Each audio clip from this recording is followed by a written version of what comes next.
What I've done, everyone, is I like to give a copy of a book in memory of someone to the Richard Varney Poetry Collection. And these are Robert Frost poems, New Hampshire, which won a Pulitzer. And it has the original, it's a reprint of the original book with the woodcuts and everything. And I'm giving that in memory of Jocelyn Ozelins.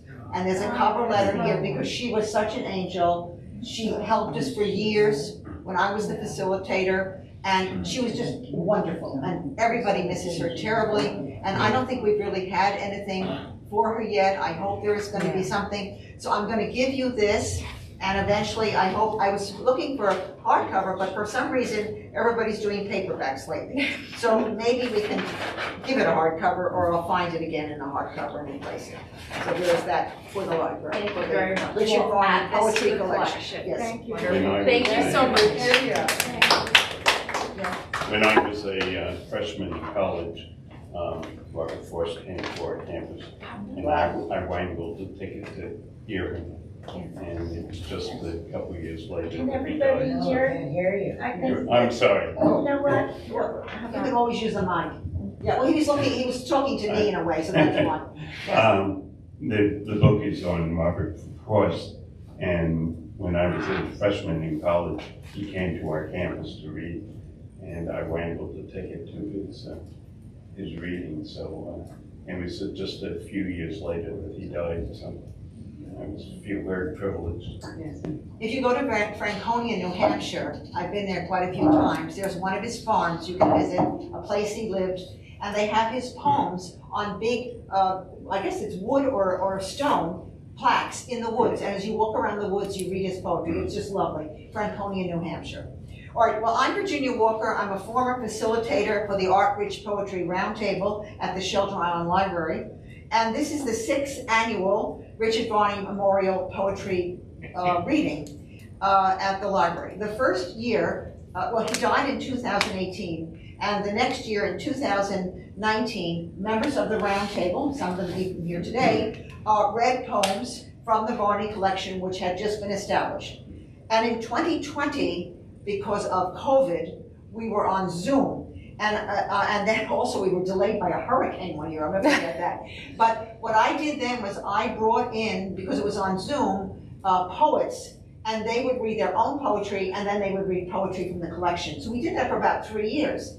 And then last year we brought it back to the library, and Lila Zembrain, who's a wonderful poet, writer, lives on she was supposed to be here, but her mother was ill in Argentina, so she was there. And what I got was members of the Roundtable to read her poetry. So even though she wasn't there, her poetry was read. And then Yvonne Korshak, who had just written a book on Pericles and Aspasia, she came and she talked about her new book.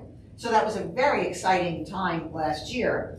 And then this year I was determined to bring it back to the library. And I remember Jessica Montgomery says, I have a wonderful day for you. It's the 21st of June. It's the last live program at the library. She didn't tell me it'd be 95 degrees and they'd be blocked from getting in the door, but that's besides the point. So anyway, but that's how we got this date. And I decided we'd do a bit of both formats. So it's a 2-part program. I have a guest poet, and I'm a poet, and we're both going to read, and then we're turning it over to members of the Art-Rich Poetry Roundtable. These are poet appreciators. Poets need appreciators. They read the poems, they listen to the poems, and they will be reading from the collection. Now, I'll tell you a little more about Rich Varney after we finish the first part of the program. I'll get into that. Now, I have a wonderful guest poet with us today. He's the irrepressible Bill Batcher, who always seems to be in 2 places at once. He's in Riverhead, and then he's in Greenport. I can't keep track of him. He has his own website. He posts a poem a day. And he's a dedicated writer and promoter of poetry. I recently was a guest at the Baconic Landing, where he has a group called For Better or Worse. Yes, he's widely published and has poetry books of note: Footsteps to the Resurrection, Celebrations, Imaginings, Challenges, and those are all poetry books. And then in 2016, he published Storytellers, about his ancestors who fought on opposite sides of the Civil War. He was just telling me a little bit about that. Maybe we'll hear more about that at the end. And I think what Bill is going to do, he's probably going to get up to the lecture. No, you're going to stay there? Okay. But I think it's best if you wait till he's done with his reading before you clap. Otherwise, we're kind of constantly interrupting. But you must clap at the end. Bill, you're on. Oh, okay. If you want. I think I can just, Bill Batcherism. Yes. I'll try to project. Okay.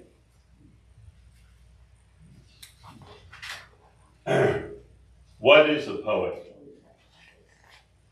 A poet is a sculptor, taking a large block of language, then gradually chipping away, bit by bit, word by excess word, thought by superfluous thought, until all that remains in the middle of the floor, strewn with the treatise, to be swept up, is the poem. A poet is a painter, placing a blank canvas on the easel, adding splashes of color or tones of gray, vibrant verbs, nuanced nouns, applying adjectives, adverbs with a R3 hog bristle brush, leaving areas of white, then selecting the proper frame for the poem. A poet is a composer, hearing in the silence a snatch of music already metered, but needing to be scored, adding note by note, lyric by lyric, inserting refrains, searching for harmony in the poem. A poet is a choreographer, directing the words to dance across the page, to leap and slide and tap, to pirouette with grace and break dance with agility, showing each phrase, each syllable, its place in the ensemble, its position and purpose within the poem. This is called Seawall. We visited a section of the Mount Desert Island up in Maine called Seawall and sat there and had our lunch. The sea threw up a stony wall on shore of beach ball boulders, scoured seagull white by centuries of sea and surf, packed tight by constant jostling, a well-tamped olive jar. Today we stop to sit atop the mound. A watchful gull selects a nearby rock and listens for the crinkle of a sack of chips. Ignoring him, we look around. Men build walls to keep outsiders out, insiders in, to mark where kitchen ends and bath begins. And every son defends his small domain with warnings to all about. What motive does the sea have up her sleeve? We toss the gull a pretzel, then we leave. This is called Artesian Well. There's a number of artesian wells here on Long Island. When you go and water is coming out of the rock. Throughout the day, cars park beside the road. The endless flowing water from the pipe fills empty jars and bottles, each in turn. Between the jars, spills extra on the rocks. When each one takes his stolen gallon home, the fountain measures not a gallon less. One driver stops to fill his thirsty hands and tastes the cold, refreshing stream again, the only vessel that he brought to bring the water home himself. Throughout the night, when cars are all garaged, the water bubbles wastefully away. Moraine. We live on Peconic Landing, and there's a beach there, and we and walk it, but it's like all the beaches on the North Shore, it's rock strewn. From the glaciers, isn't it? Mhm. So I called it Moraine. Walking the beach, Long Island's North Shore, I step between boulders the size of file cabinets, around cobbles and stones, and over mounds of pebbles, the colors of garnet, ruby, emerald. And not one of them is native.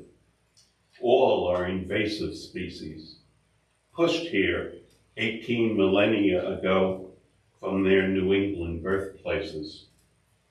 And I wonder, what glacial event of destiny deposited me here? Some of you are much younger and wouldn't remember this, but margarine used to be white. The butter industry refused to allow the sale of yellow margarine. So you had to color it yourself. On the kitchen table, Mom sets down the bags. Starting to put the groceries away, she asks, "Who wants to color the butter today?" "Me, let me."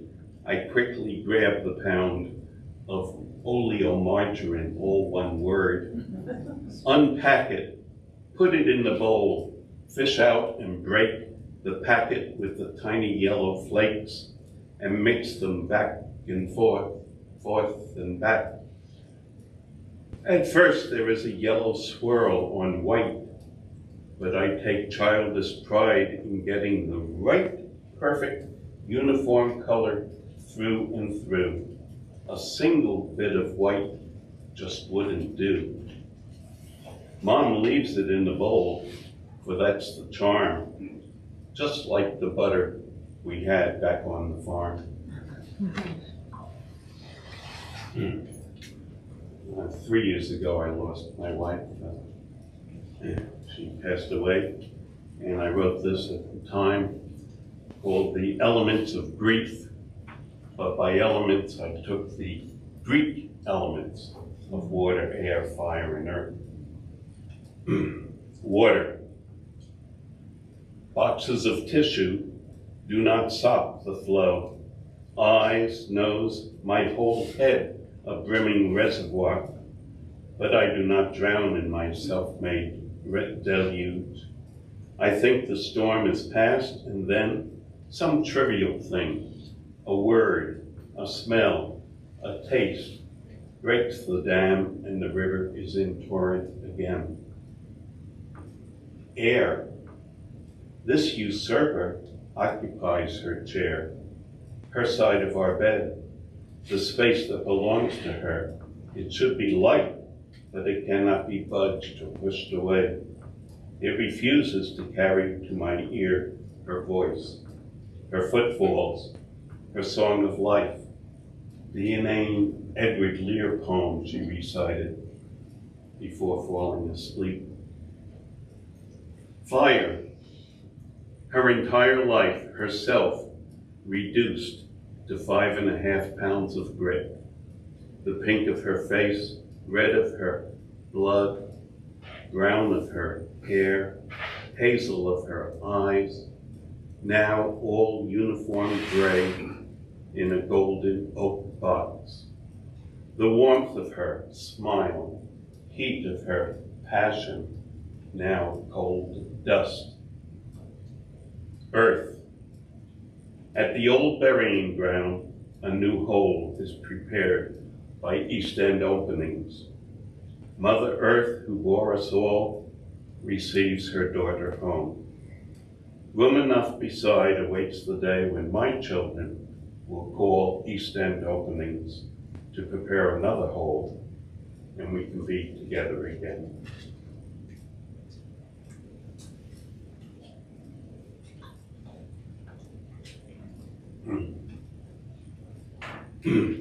This is Old Men Look for Love.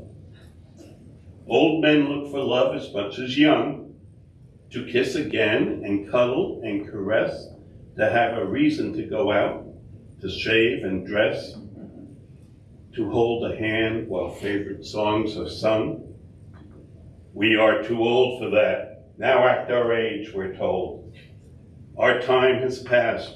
We had our chance. The music stopped. We danced our final dance. The band has all packed up and left the stage. Sufficient now the love of children, grandkids, and the recall of what once had been.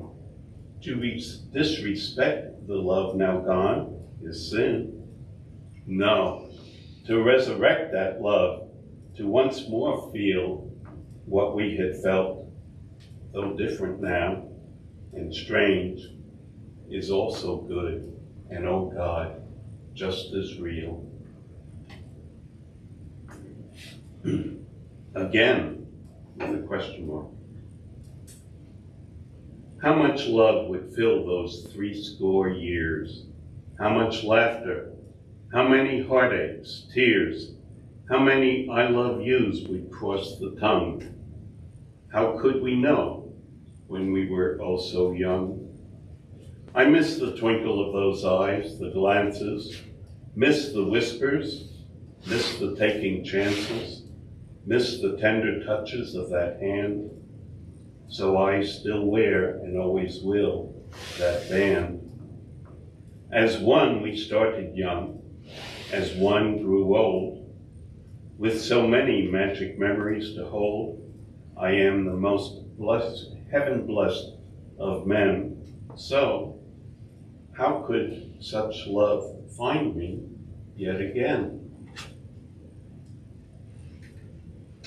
Once when I was walking the beach, there was a very large piece of driftwood, thick trunk of a tree. And I tried to imagine it as a tree once. This is called driftwood. A tree once stood beside a beachfront home where children climbed its limbs to watch pirate ships. Higher, an eagle chose to build its nest from which it could survey a vast fish market. But some storm, whose name we now forget, tore up the dune-held roots and nearly took the house as well. The tree went to sea. Waves and winds removed its branches, roots, bark, and even half the trunk, until this vestige, this noble gray remnant, floated up here. This is dawn. Dawn finds the lake and me as still as glass. Somewhere in the pines I hear a jay. Dew has covered all the blades of grass, and mist is rising up to greet the day, as brightness slowly burns away the gray. The chipmunks start the chatter and the chase. 2 squirrels hear their challenge and obey. A rabbit leaves her nest to join the race. I realize I too need to face the business which this day will soon require. In the east, the sun has found its place, its orange light setting trees on fire. A frog makes ripples, so against my will, the lake, the day, and I no longer still. This is also about the morning and the reluctance to get busy and do things.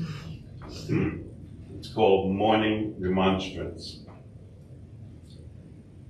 Yesterday's dishes I won't put away, though they're thoroughly dry in the rack, for I know they'll demolish the mood of the day if I should start putting them back.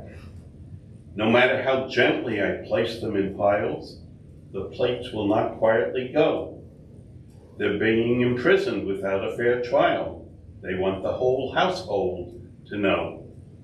The cups and the saucers demanding their rights in protest will shout loud and clear, though Melmac and Styrofoam keep out of sight, we're China, we're proud, and we're here. The glasses, for their part, are sneaky today. Their girlish sopranos conspire. If I take 2 or 3 to the cabinet, then they will become a boisterous bell choir. I take hold of a knife or a fork or a spoon, and regardless how much I implore, it insists on clanging objection as soon as I lower it into the drawer. The casserole covers, when put on the shelves, continue complaining. I'm sure that the pots and pans consider themselves percussion for some overture. If I can preserve for this little while some peace, then I'm going to try. So instead of getting the dishes all wild, I elect to let sleeping bowls lie.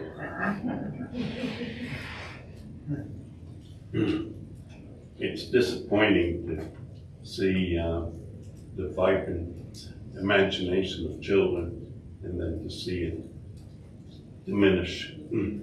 This is called The Spark Died. The girl sang loudly, rings and things and buttons and bows. Her brother said maybe she could dance instead, and the spark died. The student crayoned away, filling pads of paper, creatures, fantasies, imaginings. What is that, the teacher asked, a horse? And the spark died. The boy told Teddy his dreams of flying to the moon. Are you still carrying around that doll at your age? And the spark died. Intention. I thought she would take it as a joke. I was wrong.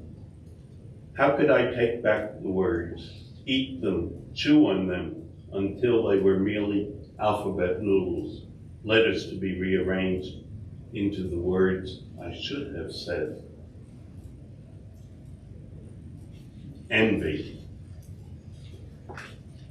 If I were a rabbit, a squirrel, or raccoon, then I could stroll naked down Broadway at noon, and no one would notice, remark, or complain, or call me a pervert, or say I'm insane, or summon officials to put me away and ruin an otherwise idyllic day. If I were a rabbit, a squirrel, or raccoon.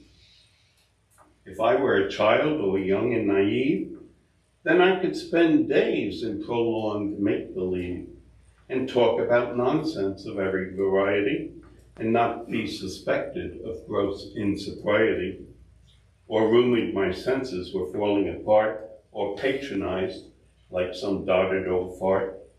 If I were a child, all young and naive. For an adult, I learned, must behave with decorum and pursue the course that is set out before him. To further the cause of society civil, he can't be permitted to mischief or frivol, and clothing is evidence of social security, and adult behavior a sign of maturity. Yet for comfort, the rabbit's attire would seem sufficient for most occasions, I deem, and for pleasance, I'm certain nothing could outweigh the enviable freedom of children at play. Okay. I'll read just one more. Okay. A poet's lament. A poet's life is not a happy one. He wakens pen in hand ere rising sun and writes with passion, eloquence, and grace, with imagery and rhythm and a trace of pathos. until the finished work in whole can stir the spirit and renew the soul. But publishers would be the first to say that no one buys a book of poems today. But if he wrote a harlequin romance, or fantasy, or how-to book, his chance of ever getting published would increase. But poetry? Not till pigs fly, at least. And so tonight, dear friend, send up a prayer for struggling, starving poets everywhere, that readers once again begin to see the riches that derive from poetry. Oh. And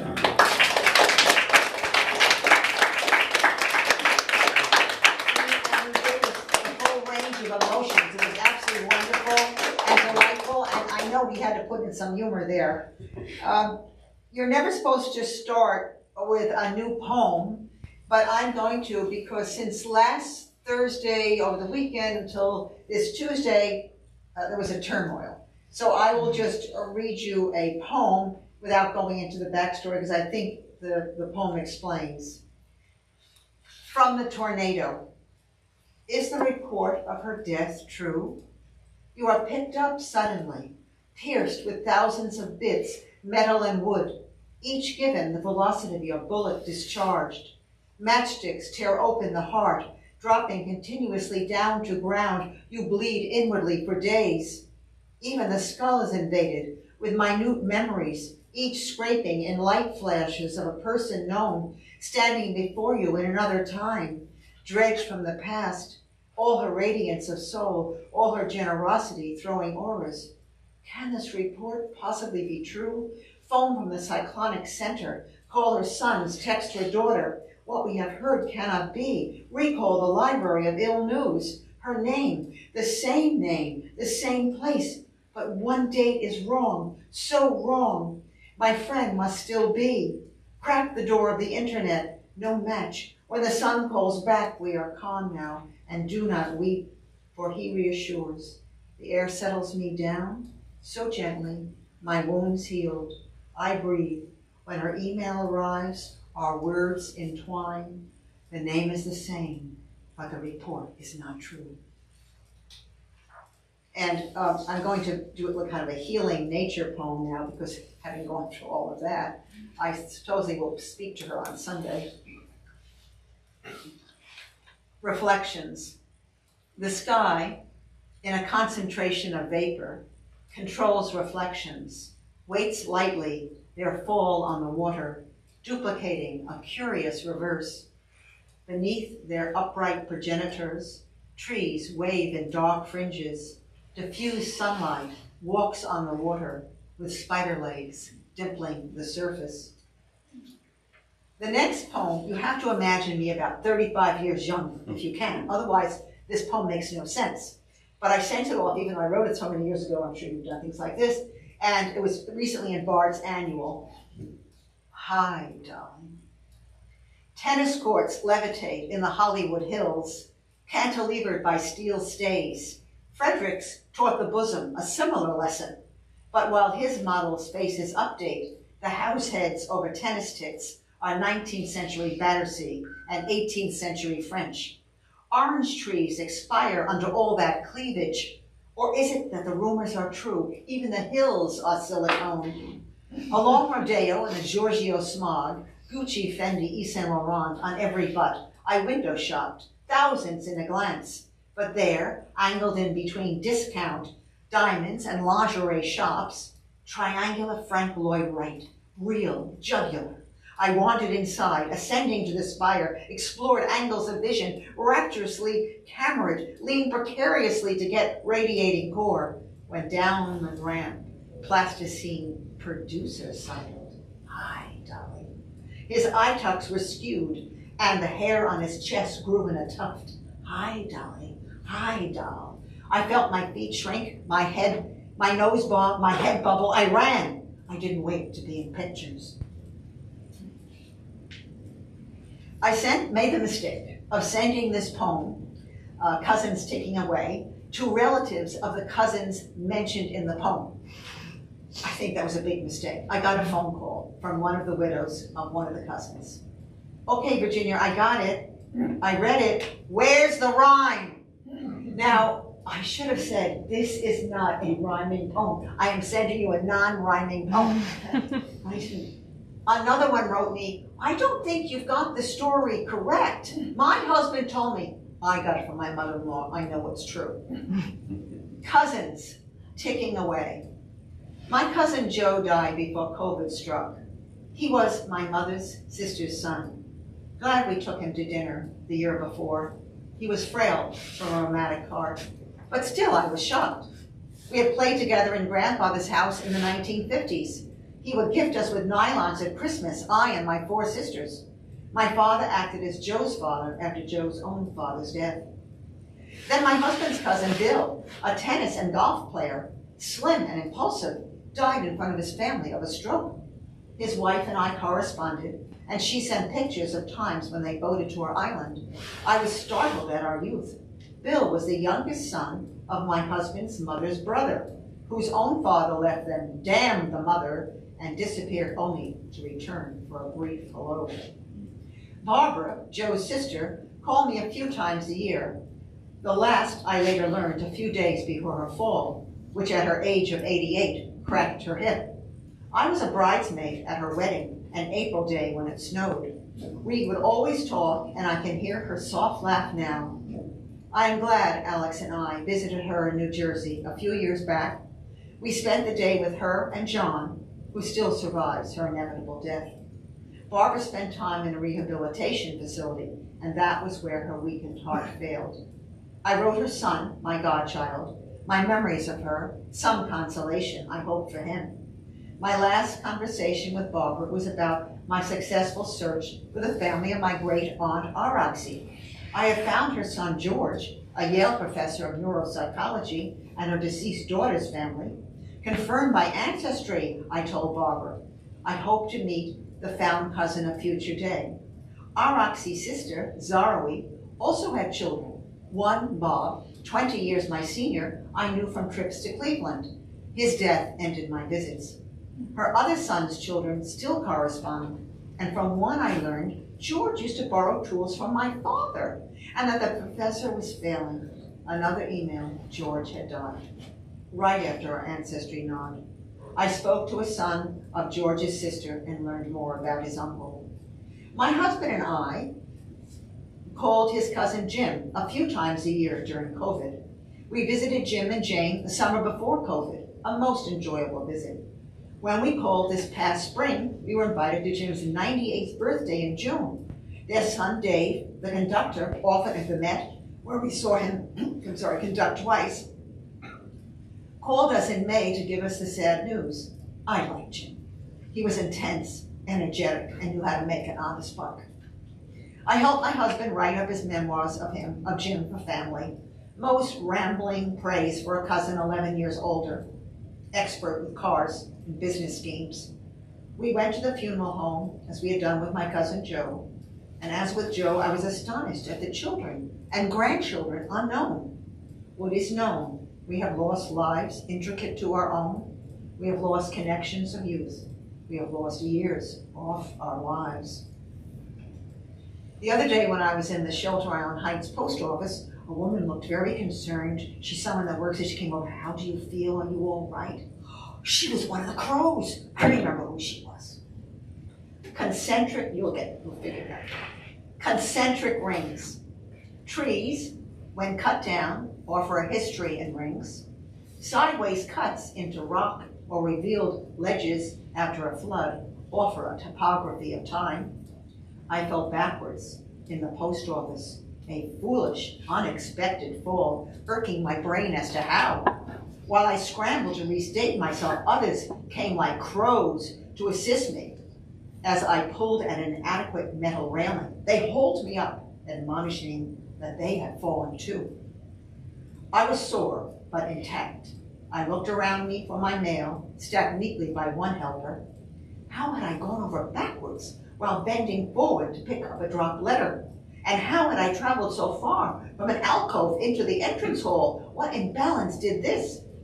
Much later, home, getting dinner, I worry about hairline cracks in my hips.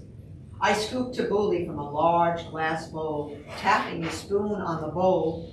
The bowl breaks in concentric rings, huge and small, turning the bowl into a catastrophe of glass. At my age, what tap will undo my bones? I loved the writings of Hannah Arendt, and I always assigned her essay on totalitarianism to my students. And I'm deeply troubled as I see around me so many people who know better approving or not saying much about totalitarian tactics. A two-line poem, there and here. In Russia, the dissident dies in an Arctic prison. Here, the opposition is decapitated in court. And now I must go back to October. And I wrote this at the end of October. Pitiless cruelty resurfaces in the modern world. 1, a calm overview. What separates us from the Romans calling for the Christian to be torn apart by beasts? What separates us from the Aztec priest slicing out the heart of a captive tribesman? A humanist revolution, an enlightenment, unconstrained by religion and laws to promote a human against king, tyrant, tribe, and mob, and universities to promote reason and science. Today the mob rules the universities. Tribalism returns, and blood-soaked flags are hoisted in our land, while anti-American professors spew calls for annihilation of those refusing to bow. 2, joyful dancing, joyful living. A young woman laughs, picking up the beat. 2 sisters rush forward to greet their friend. The 3 dance with grace, posing for pictures. In the village, a mother smiles at her year-old child, returns to preparing a meal, lifts the tomatoes to the sink, washing off the dust from her garden. A young man with tousled hair leans over rocks with which he starts to build a wall to hold the sheep, fitting piece to piece without mortar, crafting beauty. 3, what rough beast. The heart beats erratically in the man whose eye is bored out. The terrorists leave one eye, cackling at him, while they dismember his child, rape his wife. They believe in terror. They feel alive when maiming and killing. They behead a child with a shovel. They kill the father finally. A young terrorist begs to behead him. 4, asylum youth. From the river to the sea, chant the robotic youth, eager to be seen carrying signs against the Jews. This is bravery, they think. Of the Holocaust, they know nothing.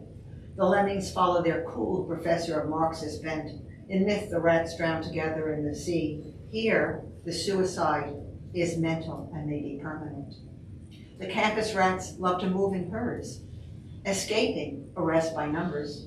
They love to shout and scream as if their madness were understandable. How little they realize they are being used by the autocrats of power, anarchists of force, those who will rule the rats or the Khmer Rouge. Later will imprison them or place them in positions of self-mocking power.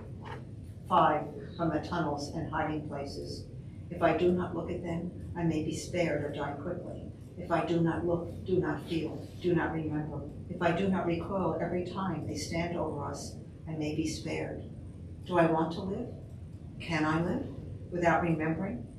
We are underground. We are buried alive with the demons who need to be killed. If my death comes when they die, I will give my approval. If I do not look at them, if I do not see, if I do not feel, I am dead while alive. No other way to survive this burial of hope. They rape me in hate. They kill my family. Why am I still alive? To give witness? When? When will I see the light? When will I know what justice the world will give? When will I live again? 6. On our island, the concert, the artist, and religious leaders. Mozart and Britain give us music to imagine ordered sound over frenzy and ancient fears. We sit in a church letting the sound solace our minds, still shocked. Dissonance followed by burlesque returns us to the normal. Beethoven rounds out the program. Lento assai, cantante in tranquillo. On the wall, a stylized cross holds within a Star of David, Unspoken is our unifying love for one another. Christian and Jew, we are alike in holding love as our banner and guide, rather than hate, renouncing force over the other.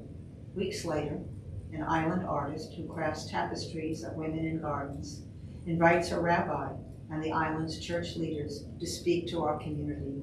Police guard us. All is calm in our civilized world. And I'm going to conclude with a poem about nature, and for those who need rhyme, it has rhyme. I wrote this about 42 years ago, right after I moved to Shelter Island, and I've always found it a poem that everyone likes. The Sacrifice of the Lilies. I've never hunted deer with gun or arrow, and my blood quivers at deer heads on lodge walls, or fox or bear or cat, all the same. Slaughter kills my sense of similarity to their breathing and breeds a sorrow. I used to dream I was a deer, felt the fur encase my quick limbs, felt the ballet tread beneath, felt the ears circled with danger from sheath, felt the lunging race of flight, felt the dog winged of chase. One starless night in a summer, walking an overgrown path, I came upon a buck, he and I unaware of the trespass, to my alien scent, made him snort and shy at impasse. We both steadied in the silky air, I wary of his wrath. But he merely turned away from me at a slow stalk. In the black night, only the leaves told of his leaving. Only my animal eyes, tuned to the pebble path glimmering, caught his strength, his motion, his wax fork. At dusk, especially in autumn, I wait for the deer. Usually 2 or 3 at a time, they appear in my garden. They cross on their track, they're long before we moved in, before we grassed over and mowed and planted there. I built a curved stone wall to hold a flower bed, and a straight vegetable garden with a fence, which they have never jumped, not once. It is on the stone wall and flowers they tread. My irises, my pinks, they ceaselessly eat each spring, and circles cloven press around each plant's crown. Bloodroot and bluebells nip to the quick, all down. Yet most of the plants forth from the ground respring. Only the lilies, top, devoured, remain decapped. My sacrifice of the deer, whose may my whole bad luck. But the dream returns, and the night meet with the buck. The sacrifice of the lilies becomes small offering wrapped in green stalk and bright bud promise for brother in blood, for kin, for dusk walker, for the leap that makes the heart flood.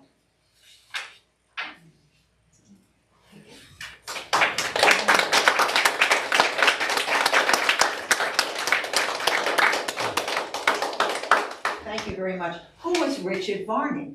And why is there a Richard Varney poetry collection at our library? Well, Richard Varney was a brilliant and enigmatic man.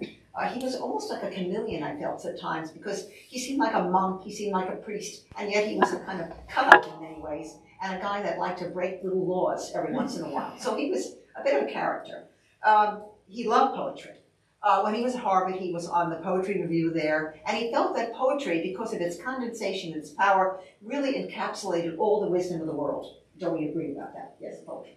And so when Roger McCune retired as kind of running the roundtable, it used to be the Art Barnett Roundtable, Richard took over, and that's when I met him. That was about 2016.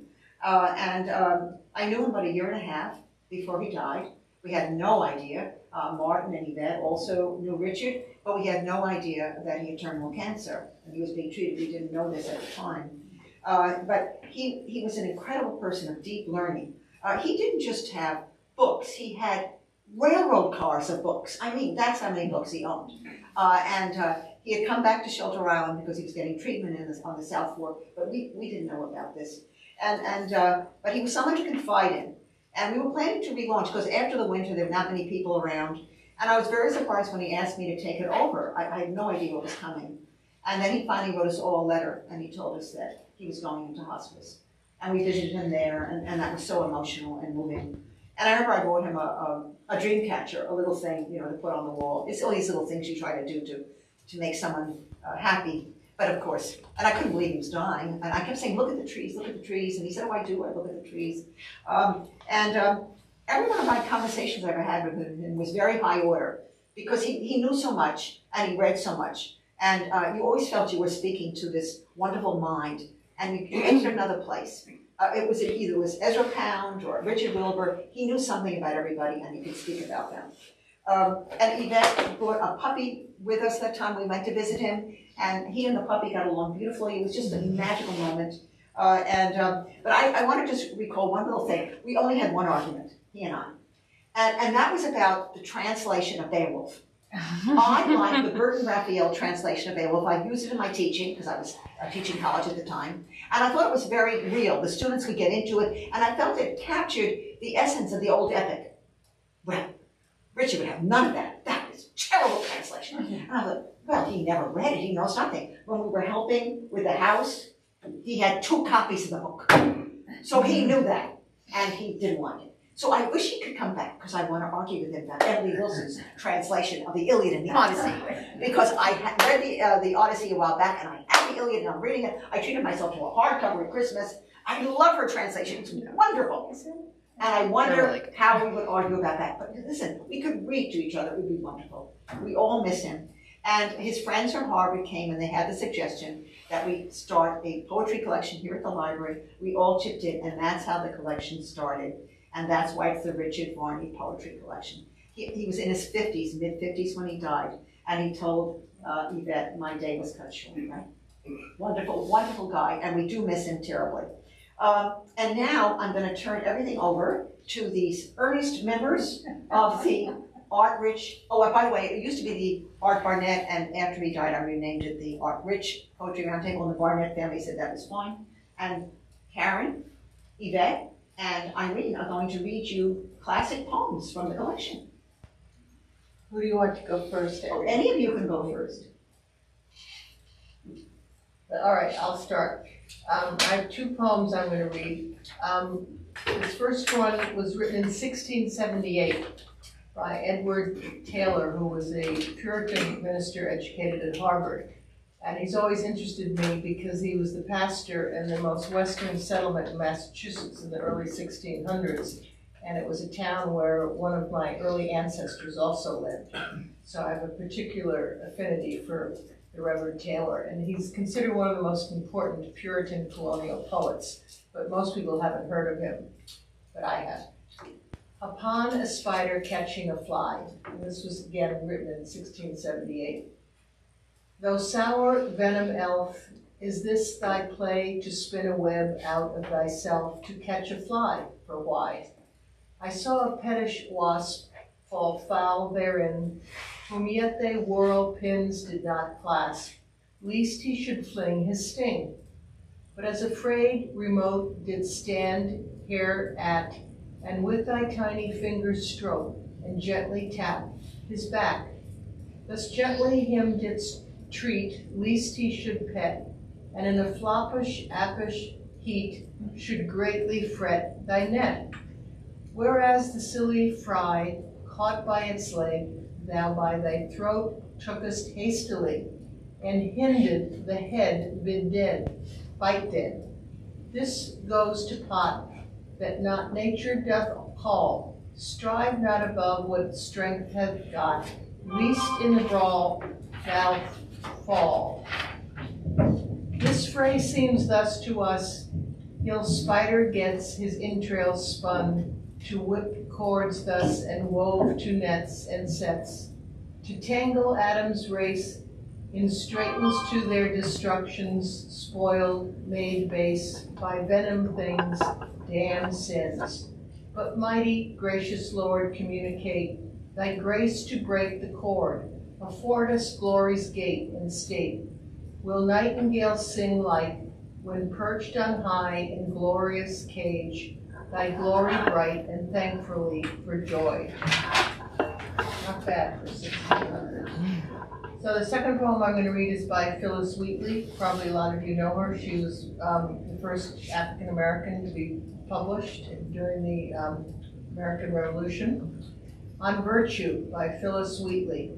O thou bright jewel, in my aim I strive to comprehend thee. Thine own words declare wisdom is higher than a fool can reach.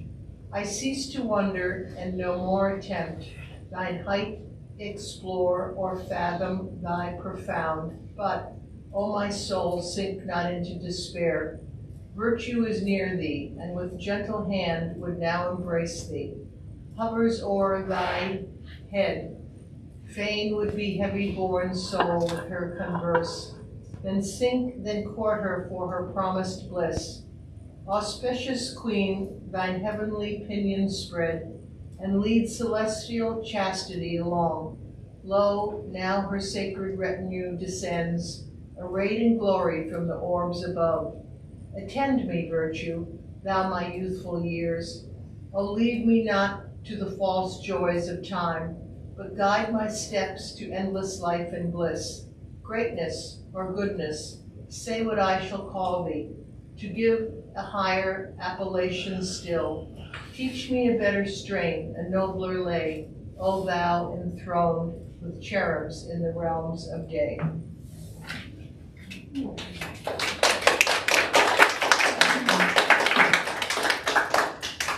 This is Yvette Jansen. You want this or you? I think people, please let me know if you cannot hear me.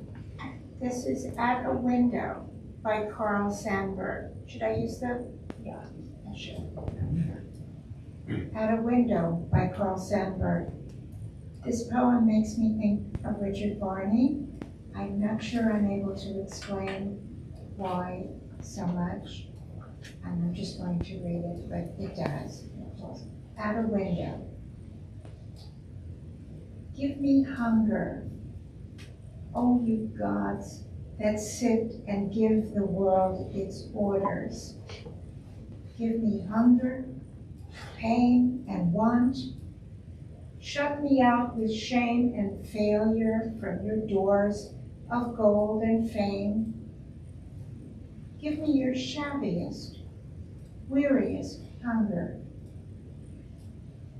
But leave me a little love, a voice to speak to me in the day end, a hand to touch me in the dark room, breaking the long loneliness in the dusk of day shapes, blurring the sunset.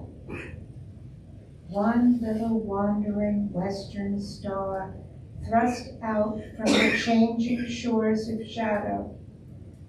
Let me go to the window, watch there the day shapes of dusk, and wait, and know the coming of a little love.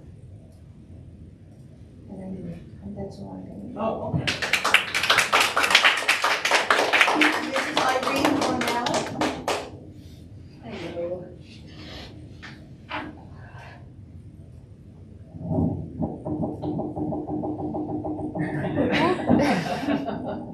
Can everyone hear me? There's a little drum roll. I'm going to read two poems on the same theme, written 100 years apart, one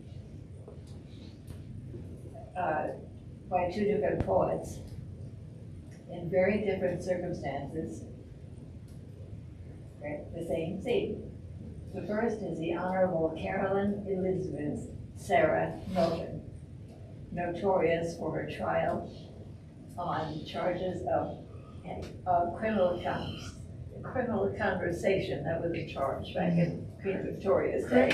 Criminal Conversation. In other words, a sex scandal. And involved a member of Parliament. It almost brought down the British government. You think of Elizabeth Taylor, Richard Burton, and Eddie Fisher. It was kind of that kind of mashup. The other was Pablo Neruda, written 100 years later after Queen Victoria's day. And he went on to become the most widely read poet in all the Americas. And he grew up in the woods of southern Chile. Now here's Carolyn's poem.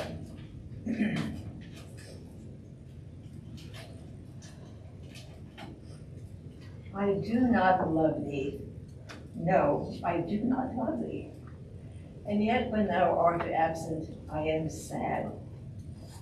And envy even the bright blue sky above thee, whose quiet stars may see thee and be glad. I do not love thee, yet I know not why whate'er thou doest seems still well done to me. And often in my solitude I sigh that those I do love are not more like thee. I do not love thee, yet when thou art gone, I hate the sound, though those who speak me dear, which breaks the lingering echo of the tone, thy voice of music leaves upon my ear.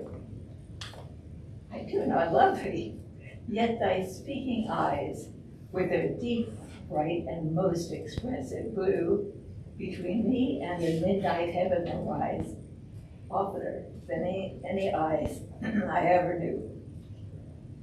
I know I do not love thee, yet alas, others will scarcely trust my candid heart, and oft I catch them smiling as they pass, because they see me gazing where thou art. Okay, now we go on to Pablo.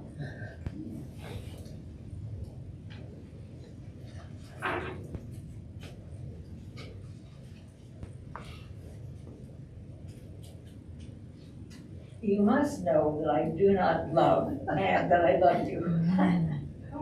Because everything alive has its two sides. The word is one wing of the silence. Fire has its cold half. I love you in order to begin to love you, to start infinity again, and never to stop loving you. That is why I do not love you yet.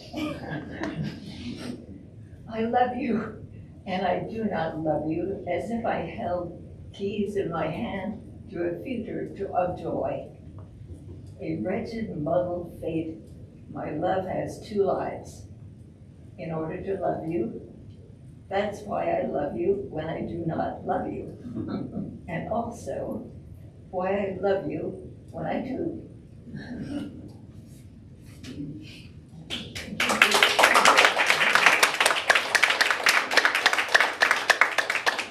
Conflicted love there. Yeah. Maybe all of us conflicted because of the two different poems you read. It was wonderful. It felt like couldn't tell which was 100 years apart. You say I know that I couldn't tell which was 100 years ago, and yes. Leave it to Irene Cornell to do that. Does anyone have any questions for Bill Batcher or for any of the members of the Art Rich Poetry Roundtable? I mean, they're here. You can ask them. Oh. Well, I just would like to say, Bill, your poems about the obvious heartbreak of your loss were deeply touching and moving. And my favorite moment was when you showed your ring. Thank you for doing that. No, it's really wonderful how you handled the grief and made it so beautiful, the way you wrote it. Yes. Yeah, how did you get into poetry? What started your journey? I remember as a little kid always writing doggerel, I loved fine. Grew up with a book of James Wickham Riley. I loved his musicality. But I became an elementary school teacher and taught for 35 years. And then after I retired, I got more into poetry and started going to workshops and conferences and began publishing.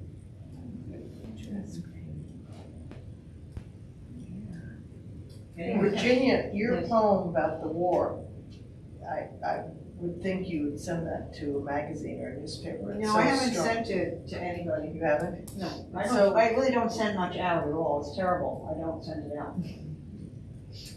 but maybe you're giving me a suggestion. What did you call that poem about the same, the war? It was The October pitiless cruelty resurfaces in the modern world. Same- Pitiless Oh, cruelty resurfaces in the modern world. I wonder if they published that in the Reporter, I mean, it's so important. No. No, a lot of people just want to stay away from the whole thing. You know, that's what I found out. really? Yeah. But I also haven't sent off things in a while. I must admit that. I have something out that I'm hoping gets published somewhere. We'll see. Maybe that'll give me more inspiration to do something. But that poem in particular is so relevant to today. Mhm. And unfortunately, it keeps going on. Thank you for noting it. Thank you. It's not ending, you know, that's all. Thank you. You're welcome. Anybody want to know about this wonderful little round table? They meet Tuesdays at 4, am I right? Yes. On Zoom or at the new extension, whatever they put them in, Zoom. Yeah, well, it's yeah, it's I think for July we'll still be able to have them in here. It was the last I was told, Yay. and then we'll be.